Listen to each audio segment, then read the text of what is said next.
Is there time to get a farm bill done?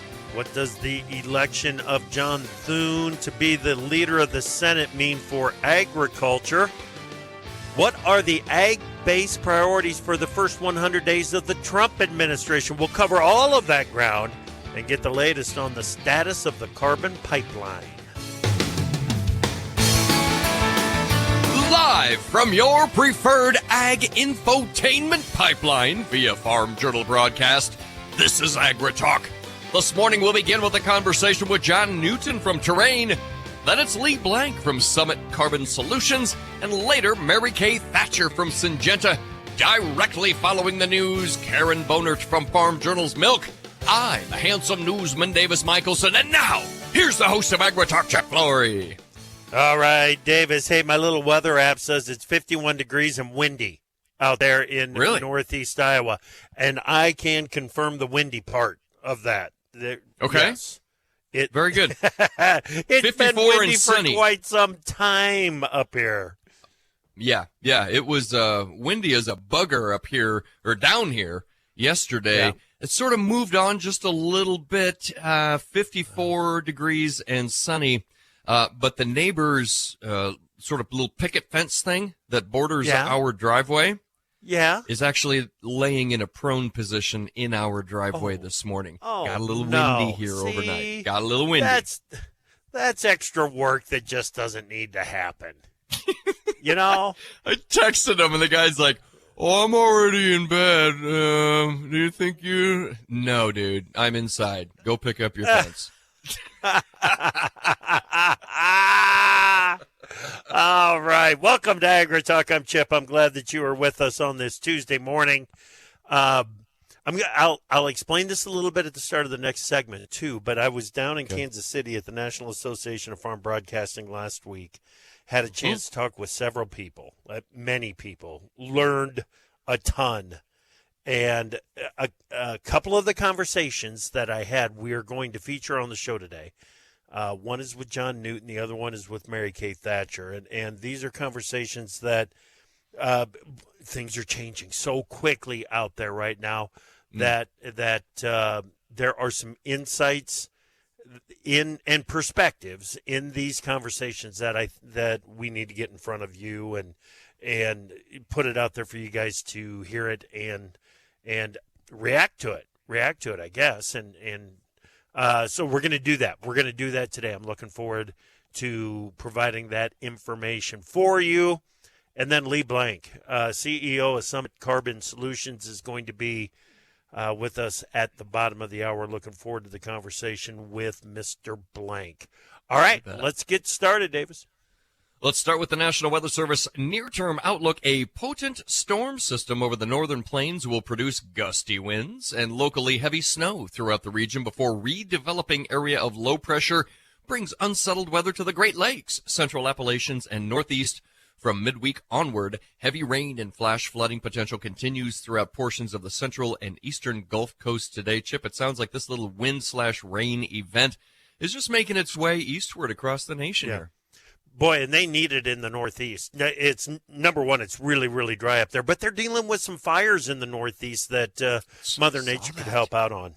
Yeah. That's crazy. Well, oil prices surged over 3% yesterday as Norway's Johan Sverdrup oil field halted production due to a power outage, tightening North Sea supplies. Meanwhile, repairs at Kazakhstan's Tengiz oil field cut output by up to 30%, further supporting prices. And then, of course, the escalation of the Russia-Ukraine war also contributed to the rally in crude oil. U.S. Treasuries rallied amid speculation surrounding Donald Trump's potential Treasury Secretary pick of Kevin Warsh. Simultaneously, geopolitical tensions flared as Russia issued nuclear threats in response to U.S. weapons support for Ukraine, causing a safety bid in the markets. Chip, this situation is heating up fast. Absolutely it is. We are not going quietly into the end of 2024. Let's put it that way. The geopolitical tensions, anxieties are on the rise in Russia, Ukraine, North Korea. It is a tense situation. Well, Chip, a Kansas City Federal Reserve survey revealed that farm income in the Central Plains dropped during the third quarter of 2024, with 60% of surveyed ag bankers reporting lower income compared to the previous year.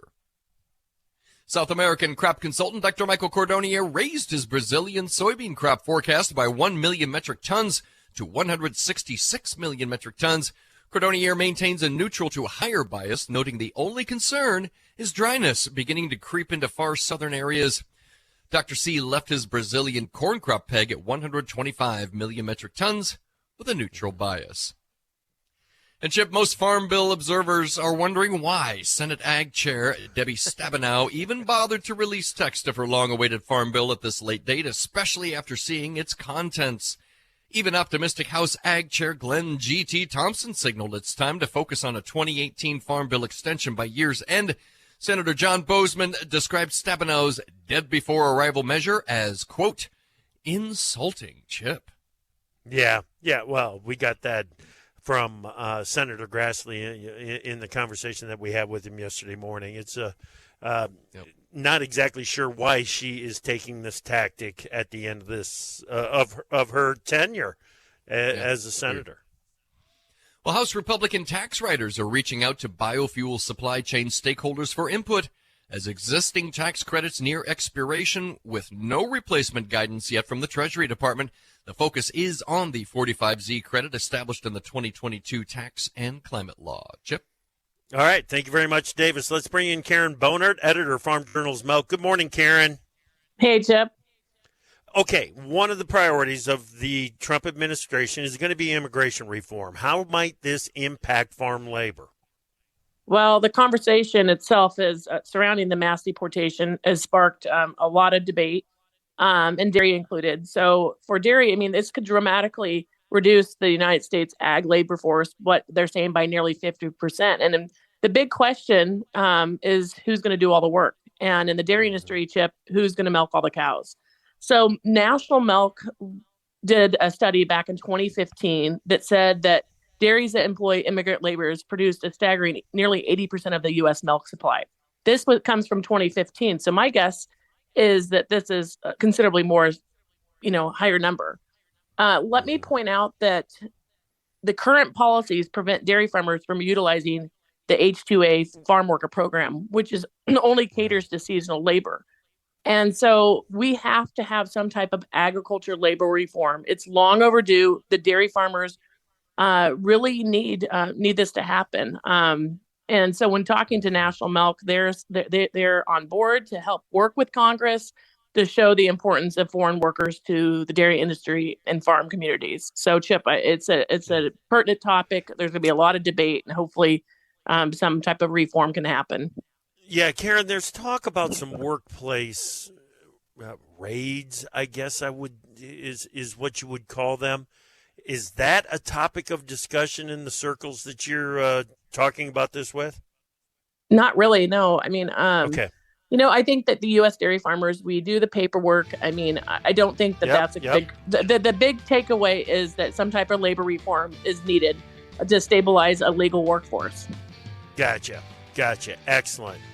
Karen, thank you. Absolutely. All right, Karen Bonert, editor of Farm Journal's Milk. Karen is working on that story. You can check it out at www.dairyherd.com. Coming up next, conversation with John Newton, executive head of Terrain.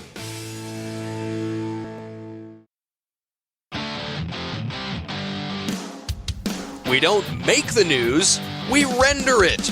AgriTalk. Welcome back to AgriTalk. I'm your host, Chip Flory. Glad that you're with us. We've got Davis Michelson as well. As I said at the top of the show, I was down at the National Association Farm Broadcasting meeting last week in Kansas City. They do a thing called Trade Talk, and it gives broadcasters an opportunity to talk with industry reps and learn more about products that are being offered. But we also get an opportunity to talk with some of the experts in the industry. We had a conversation down there with John Newton. He is the executive head of Terrain. And, of course, we talked about some of the policy issues around the transition to the Trump administration. With me down here at the National Association of Farm Broadcasting Convention, we've been gathering a lot of information. I've been looking forward to this conversation with John Newton, Executive Head of Terrain. John, it's good to see you, man. I'm happy to be here. Happy to see you. All right. A little bit of a different tone at the trade talk this year. The financial conditions out in farm country have got everybody here a little bit on edge, I think. Well, and your listeners know, I mean, they've been living this for 2 years now. Net farm income has fallen by 30% from 2 years ago. That's the biggest decline that we've seen in history. And people know that input costs aren't coming down at any rate that's fast enough.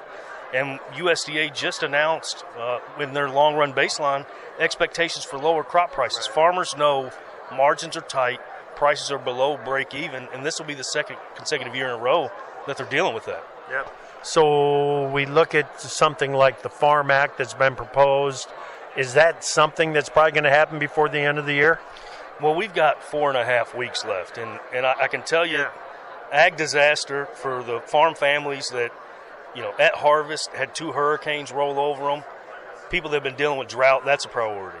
Can we get a 5-year farm bill over the finish line for rural America? On the Farm Act, and we had talked about this, last week, I think, the ag committees have to get in the room, the appropriators have to get in the room, they have to figure out how much money they may have, and then they start to design and build something, some sort of economic relief package. But, I think Senator Bozeman was on the floor during the last session, talked about the tight environment that farmers are in and the need to do something. What that looks like, I don't know, but I know that there are conversations in Washington, D.C. around that. Yeah.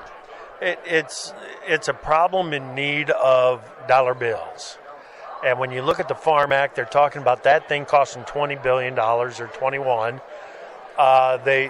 You look at GT's farm bill, and it's kind of overpriced from what the budget was. I mean, where do we find this money? I'll start with Chairman Thompson and his farm bill. I think what he's looking at is CBO has not accurately projected the use of the Commodity Credit Corporation for years now. And in the May baseline or the June baseline, whichever one you look at, there's not a lot of CCC discretionary use in there. And Chairman Thompson went to Budget Committee and said, look, if CBO's wrong, who can fix them? Right. The only person that can fix CBO is the chairman or chairwoman of the Budget Committee, in this case, Chairman Arrington. That would be what's called directed scoring. Can GT do that? Would Senator Stabenow agree on some sort of directed scoring package to clear the log jam and get something done? I think that's how you would pay for it, but they also have to fix, or agree upon sticky issues around nutrition and sticky issues around conservation. I think you figure those 3 things out, and this thing's ready to go. So the staff is there, the lawyers are there, the policy leads are there.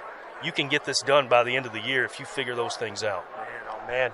And at the same time, we've got to address all the spending bills, don't we? We absolutely have to do that. Yeah. So there's no shortage of things that have to. And then we get into next year, and you have you've got to get the cabinet people put in place. You've got to get undersecretaries. You need to make sure that agriculture has an ambassador. A Secretary of Agriculture in that seat that can go into the Oval Office and talk about what's important for agriculture in rural America. You've got expiring Tax Cuts and Jobs Act provisions. It's going to be a busy period for ag. Executive orders. We haven't even talked about that. Right. January 21st, I anticipate a lot of executive orders. Yeah. Okay. Does the farm economy, let's go back to where we started. Sure. What turns this around? I think when you look at what turned it around last time, right, we were in a lull from 2017 through 2019. But look, Mexico's our number 1 market. Canada's our number 2 market. China's number 3. A few years ago, China was buying $30 billion worth of agricultural products. Next year, they're projected to buy 24. We need those export markets for U.S. agriculture. Yep. When you have a strong export market, you have a strong farm economy. Yep. And that goes back to that conversation, Chip. You need a Secretary of Ag that can be in the room and say, to the president, these are important markets for agriculture. We need to think about how we execute here, because the health of the rural economy depends on it. And after historic inflation that we've seen, not only on the farm, but in the overall economy, that's cumulative. Yes. We've wiped through people's piggy banks. So these are all real important issues that the president's going to have to address. I would love to see trade and demand be the tractor that pulls this farm economy forward. There's more than a few people that are concerned that under the new administration, it's going to be more conflict on the trade front than it is cooperation. I think we have to wait and see what that looks like. Again, get a Secretary of Ag that can be in the room and talk about it. And if people go back and read the Phase 1 agreement with China, it wasn't just a 2-year purchase agreement. Right. It was supposed to continue. So do they get back in a room and say, hey, we agreed to this and you haven't lived up to it. You need to come back and buy some agricultural products. I know some will say that's managed trade, but that was the terms of the agreement that was made. Do you go back to the table and say, all right, USMCA is a few years old now. What's working, what's not working? So all of these things are related, but a strong export market for U.S. agriculture is a strong and healthy farm economy. And I agree. Yeah, absolutely. I absolutely We haven't agree. talked about biofuels. Well, okay, hit me on that real quick here, the 45Z. Well, so the interesting thing that you don't hear a lot of from people is that 45Z was done through reconciliation. So a lot of people say, oh, we don't have the certainty we need for these investments because was it 3 years? That's because of reconciliation. Reconciliation is a complicated topic, but basically what it means, and we're going to do this again 2 more times, 25 and 26, you can do anything that increases or decreases spending within a 10-year window. So 45Z or 40B, it has to have no impact on the budget 10 years after it was passed. Okay. That's why these things expire. So agriculture asking for more clarity, you can't do that in a reconciliation package. It has to expire. That's why the conservation funds in the IRA expire, because you can't have any budgetary effects that happen outside a 10-year window. And we talked a little bit about it. So if you come into reconciliation, you get that clarity on 45Z, which Republicans didn't have any input on that because it was done through the reconciliation process last. So they may want to have some input on that. Maybe they want to have hearings and make it look more like regular order, and then you could have a longer tail on what 45Z may look like. So I think. So what does that mean about the legislation to extend the 45Z? Is that a necessary piece? It could be included in a reconciliation package, but it would have to expire within a certain amount of time, such that it doesn't have a budgetary effect. That's why Tax Cut and Jobs Act has all those expiring provisions. You can't have any money movement outside of a 10-year window. If you do, and your listeners may remember this when we were doing the Inflation Reduction Act, there are things called bird rules, bird challenges. Remember when they attempted to raise minimum wage? That was a policy that had no budgetary effect on the federal deficit. So you can't do it in a reconciliation. So that's the weedy parts of reconciliation. I guess. John, I feel smarter after every conversation that we have. Thank you so much. I appreciate it. Thank you, Chip. All right, John Newton, executive head at Terrain. Yeah, Davis, it's always a learning experience when we get a chance to talk with John Newton. This reconciliation process, how do you and I always refer to it? It's kicking the can down the road on the budget issues, and that's just kind of that's kind of all I thought it was. But what we're learning now is that it can also be a vehicle to carry some of these tax extenders, some of the policies that farmers are looking for to support biofuels. It's some of the stuff we really need, actually. Exactly. So we'll see how they handle the budgeting and the appropriations bills as we make our way to the end of the year. but some of this might be handled in a reconciliation as well. All right, thanks to John. We got Lee Blank coming up next. Time for Markets Now with the experts from Pro Farmer. Joining us now, Pro Farmer editor Brian Grady. Beach, you got to go straight back to the wheat complex. Seems to be the leader to the upside again today.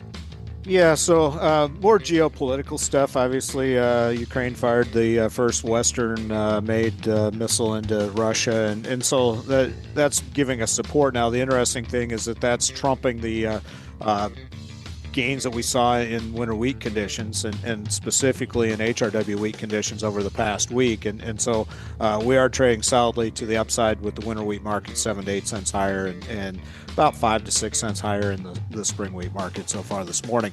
That's helping the corn market, which is about a penny higher. So both of those are showing follow through from yesterday's gains. In the soy complex, kind of a mixed tone with meal trading to the upside, but soybeans and soy oil are under just a little bit of price pressure here at mid-morning. Gotcha. D's corn does not want to get too far away from 430 at this point, does it? No, kind of in that choppy short-term range that we've had here, and if we get a technical breakout, then we could probably see some fireworks maybe. But what we've seen is the funds have flipped to the long side of the market, so they probably don't want to go too long at this point in time. All right. The rally continues in feeder cattle. Tell us about it.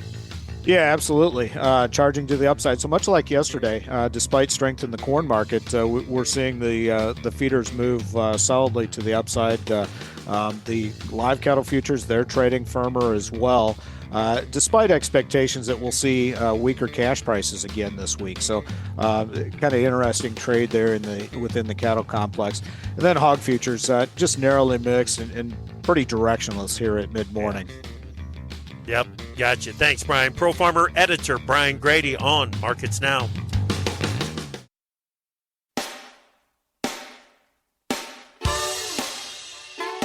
Opinions expressed on AgriTalk do not necessarily reflect the views of Farm Journal Broadcasting, affiliate stations, or sponsors. The best talkers in ag, including you. Join the conversation on AgriTalk. Call us at 855-4TALK-AG. Okay, welcome back to AgriTalk. I'm your host, Chip Flory. There's been some developments in the Summit Carbon Solutions pipeline that we need to get up to speed on. And just a reminder to everyone, this is the effort, the project that would take CO2 from ethanol facilities across the Midwest, move them up to North Dakota, and where that carbon would be permanently sequestered. And joining us now to talk about the latest developments, Lee Blank, CEO, Summit Carbon Solutions. Lee, it's good to talk to you again. How are you? I'm good, Chip. Thanks so much for having me. Excellent. Glad that you're here. Now, on Friday, there was an announcement that the North Dakota Public Service Commission, green-lighted the CO2 pipeline? What exactly was the decision? Yeah, the decision was to give us our routing application, our permit application to build, 325 miles of pipe, really in the state of North Dakota. And Chip, it's been a long process, as the whole process has been. But North Dakota was a long process as well. There's a lot of stakeholders, a lot of folks that are interested in our project, and so it took some time. But yet, it's a very good order. We're very much appreciative of the PSC in North Dakota and the time they took and giving us an order that we can certainly work with. And so just another step in the progress of this particular project, Chip. Okay, yeah, it is another step. What does it do to the status of the pipeline? How much further ahead does this move you? Oh, it moves us quite a bit ahead in the sense that it's the main line route to get to our sequestration site in central North Dakota, north central North Dakota. So it's a big piece of the project. I think what else is interesting is, as you well know, we have our first Iowa permit was granted to us in June. The second Iowa permit has been filed for and is underway here in the state of Iowa. The sequestration permits, we'll have a ruling on them here in the fourth quarter, we hope soon, and then also a ruling on a Minnesota permit here in the fourth quarter as well. So by the end of the year, we should see ourselves in a completely different light as the project continues to hit these real vital milestones as we move forward. Okay. What's the problem in Iowa? Why are you suing Bremer County? In Iowa, basically, we're just trying to, keep ourselves on the right side of the law, do what we have the rights to do in the state of Iowa. So on a project of this size, Chip, when it comes down to, setbacks, or it comes down to survey access, there tends to be some legal challenges around that. And that's really a symptom of what's happening in Bremer County. Again, around a project of this size, there is some administrative legal work that will always have to be done, and it's just part of the process. Okay. Is there anything specific happening in the county that that is triggering this case? We already have what we feel is a ruling around this subject matter, and so again, that ruling is giving us the guidance to go ahead and activate on this case. Okay, yeah, there were similar cases in Story and Shelby County, correct? That's correct. Okay, all right. What's the situation in South Dakota today? Actually, South Dakota today, it's a monumental day for the company as well. We are filing our permit application with the Public Utility Commission in South Dakota today. And so that starts the process. As you remember, Chip, last September, a year ago, we were denied our permit application in the state. We have worked over the past year working with landowners and stakeholders in South Dakota to find the most acceptable and amenable route through the state, landowner by landowner. And so that has now come to fruition. And that permit application has been built, compiled, and filed as of today. Okay. Today you're filing that. All right. That is correct. And then South Dakota, Chip, they're statutorily, they have a year to make a decision on our permit. They don't have to take a year. But ultimately, so we would anticipate, this process running through 2025 into the third or fourth quarter of next year. Okay. Lee, wasn't there an issue on the ballot in South Dakota earlier this month? What was that about? Yeah, so RL 21 was a legislation that was put in place in March. It was then challenged. It was put on the ballot in November in South Dakota. Frankly, it was a very good bill. The bill was about landowners' rights and about taxpayer relief in the state of South Dakota. And again, the fact that it didn't pass along with most of the ballot issues in South Dakota this year, it's unfortunate, but ultimately it's the same regulatory environment that we've had in South Dakota previous to it. So it doesn't stop the project in any way, shape, or form. It just was a really good bill to protect landowners. Chip, it took many of the things that are in our easements and in our contracts with the landowner, and it codified it into state law. So it made our easements and our specific covenants in those easements part of the state law of South Dakota. But that particular ballot measure didn't pass. Okay. So what is your level of optimism in South Dakota? Obviously, you feel that it's worth continuing since you're filing the permit today. But what is your level of optimism? Yeah, I think the level of optimism is very good in South Dakota. Again, as we see the project come to fruition in every state, again, I think South Dakota also, as we work through the process with the Public Utility Commission and demonstrate the amount of work that we have put in, the amount of effort we have put in to build an amenable route through the state, I think we'll impress upon the commission and argue our case very well in front of the PUC. So we look forward to that. We believe the odds of success are very, very good. Again, Chip, otherwise, frankly, we wouldn't have filed the permit. So ultimately, we have a high level of confidence that South Dakota will be a success story as well. Okay. All right. There seems to be some grassroots resistance in Nebraska in particular, Lee, and the focus is on the safety of the pipeline. How are you addressing those issues? Chip, I think there's grassroots efforts have been around the project really since the inception of the project in all of the 5 states that we're in. Ultimately, I think what people should remember, what the general public should know is that pipelines are the safest way to move commodities in the country. The statistics point to it. It's not something that we make up. It's absolutely true. Moving commodities through the 3.3 million miles of commodity pipe infrastructure in the U.S., it's the safest way to move commodities. So as we think about the 5,300 miles of CO2 pipeline that have already been built and have been in use in the United States since the mid-'70s, and the safety record around those particular pipelines, as well as the pipeline industry in general, we feel like this is one of the safest ways to move CO2, and it will be one of the safest pipes built really in the history of the country, just based on the opportunity to have brand new technology, a brand new, the ability to take a brand new look at the industry and how we actually move it forward with PHMSA regs and regulations. Okay. How much of the entire, 2,500 mile route, how much of it has been okayed by voluntary easement? Of the base route, Chip, we had over 75% of the route bought on voluntary easements. As you recall, we've added some additional plants, so those numbers are diluted down a bit into the mid-60s, but ultimately we haven't really started acquiring that right away yet on the new plants that we've added. So, we're over 60% today, but again, on the base route, we were over right around 75%, and in North Dakota, we're at close to 85% of voluntary easements and over 90% in the sequestration area that we have acquired. Okay. All right. So those that you have not acquired, is it safety? Is it cost? What is preventing those landowners from signing on to the project?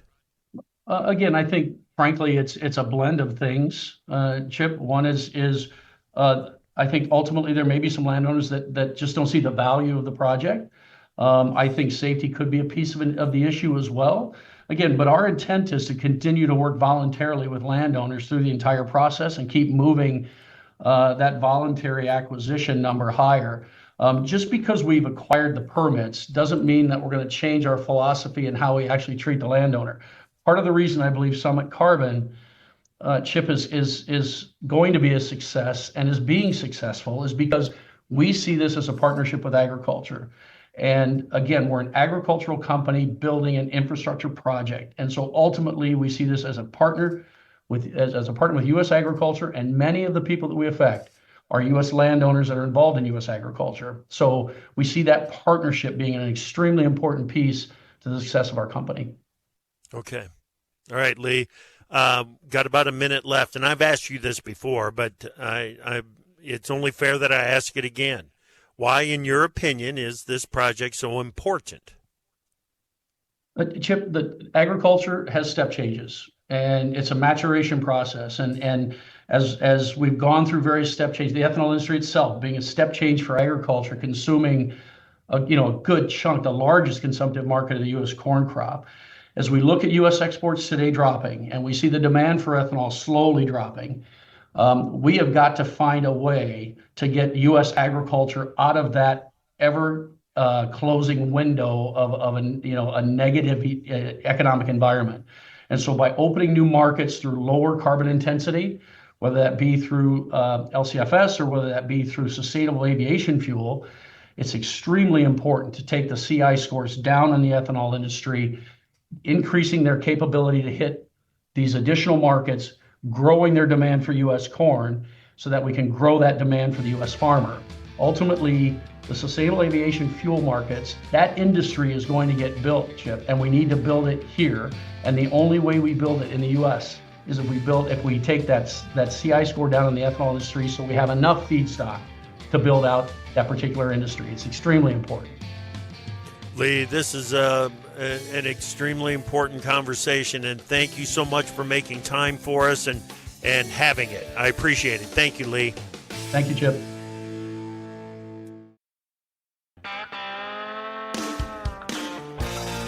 The truth is hard to come by these days, unless you listen to AgriTalk. I ain't as good as I once was. Welcome back to AgriTalk. We are at Trade Talk at the National Association of Farm Broadcasting Convention down here in Kansas City.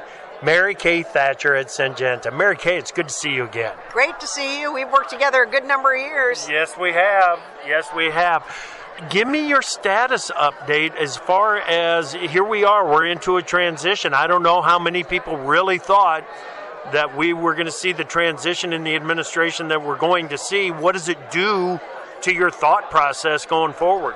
My thought process is kind of spinning right now. I mean, I am absolutely amazed at how many high-level political appointments that he's done. I mean, I think we're up to 10 or 11 out of the top 25. It's just incredible. It seems to me like he's done this before and maybe knew what he wanted to get done early on in the process. Well, and you remember when he came in the first time, his team wasn't as organized, and it took him a long time to figure out who to put where. I mean, Secretary of Ag wasn't named until the day before the inauguration on the 20th of January. This time he's way more organized and I think ready to go. And that, his organization and his sending the names through so quickly means the Senate can act more quickly. They can certainly act more quickly than probably happened a few years ago. Now you have a Republican Senate. They're going to want to move those nominations along. Okay. The timeline of all of this, we've still got to wait until he's inaugurated before we can take these nominations before the Senate, right? Well, I've been hearing rumors that they might actually have confirmation hearings before he's inaugurated on the 20th, just so that they have the hearings going, and then they'd be more ready to put in place. Now, I don't know enough about requirements of the Senate to do that, but I've heard that from a couple people. That's interesting. Man, oh man, you want to talk about being able to hit the ground running then on January 20th. That's a sprint into January 20. It's an absolute sprint. But, I think our heads are going to spin on day one, whether that's January 20th or January 21st. I suspect there'll be lots of executive orders that will be massive. And then I think the best bet is that we do this massive tax bill in the first reconciliation bill. So within the first 100 days, we could have an overhaul of lots of tax things like stepped-up basis and death taxes, etc., quickly. I was just going to ask, in the first 100 days, what should farmers be watching for the most? I think taxes are the big things. I mean, I really do. And I think farmers always do well working together, but we got to get our act together on tax bills. We can't have one ag group over here saying this is the most important tax revision and another one over here, because it's not just an ag tax bill, it's an everybody tax bill. Right. So the manufacturers are going to be looking for one thing, and the elderly are going to be looking for something else, and we got to be organized on this. And we don't have a lot of time. Okay, where does trade and the tariffs fit into this first 100 days?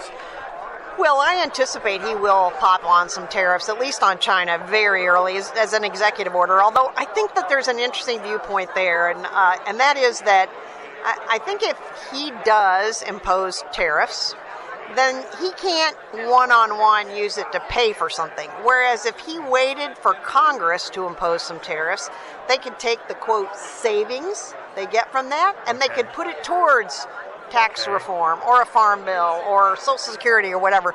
But I think if he does it on his own, it's not a way for Congress to say, we saved this money, now we're going to spend it. Okay, so if he goes on his own, then it's leverage in a negotiation. If he waits for Congress, then it's revenue generation and maybe offset for some income tax. Is that the right read? That's my read. And obviously, if he does it on his own, he can do it a lot faster. Yeah. And it's more of a sure bet. I mean, I don't know how much pushback Congress will give him on at least some tariffs on China, 60% maybe more than they're liking, but I think there's going to be members of Congress that are really concerned about a 10 or 20% tariff on every country in the world. And so, if he wants to do that, he may say, I don't have the patience to wait for Congress, and I don't want to do that negotiation, I just want to do it. Okay. What do you make of John Thune leading the Senate? Best news we've had in weeks. I mean, I just think it's wonderful. Agriculture couldn't ask for a better person. I mean, he knows agriculture. He's been on the Ag Committee for 25 years. It's such an ag state. I just think we couldn't have done better. Farm Bill, I don't know where this is going to end up. So badly, I want GT to get this done. I want Stabenow to be able to put her name on it. I just don't know if they can get everything all together and get it done before the end of the year. Your thoughts? I'm with you. I want it done, but I don't think it's going to happen. I just don't see the coordination that probably should have happened in October between the four corners. I think we still have a problem in that GT's bill is still $33 billion underwater. We got to find that. I don't know how that pairs with, passing some kind of economic financial assistance for farmers. I mean, the typical bills that they're talking about is $21 billion in costs. But mostly, I think we got, as of right now, 18 days left that they're going to be in session between now and Christmas. We got to pass those approps bills. We will pass the National Defense Authorization Bill. We've passed it every year for 63 years in a row. It is going to happen. And I think we have to pass a weather disaster bill. I think these two hurricanes have thrown that over the top. So you do that, you do the leadership elections, you do the fights over who gets to be committee chairman. I think 18 days are gone. You think that's enough for 18 days? Is that what I'm hearing? I think it's plenty, but I think we can accomplish all of those things. I just think Farm Bill and too much. I think I can't be done, I don't think. Yeah. What's your optimism for D.C. and the ability of Congress to maybe work together a little more than what they have over the past? You can call it, 12 years, really, when you get right down to it. Those slim margins are still slim margins, right? They're very slim. I mean, nobody can say the gridlock is over. It is not. I hope people aren't at home thinking that. You look at the House, I feel bad for poor Mike Johnson, who's, maybe we're going to have 220 Republicans, 215 Democrats. It's going to be awfully close to that. So if it is 220 to 215, he can lose 2 members. Well, shoot, Trump's already named 4 Republicans that are going to be out, and we're going to have 60 or 90 days to get an election going. I mean, but you can be in a car accident, you can die, you can have the flu. There's lots of reasons 2 people aren't going to show up on a day. So it's going to be very, very difficult. And certainly I think there's 2 places where generally you still have a bipartisanship. One is agriculture and one is Veterans Affairs. Mary Kay Thatcher, Syngenta. There it was, Davis. Did you hear that? The gridlock is likely to continue. I guess no surprise there. Boy, big thank you to Mary Kay for spending a little bit of time with us. Thank you for listening this morning. Come back this afternoon. Luke Beckman, Central Valley Ag. Tomorrow morning, Farmer Forum here on AgriTalk.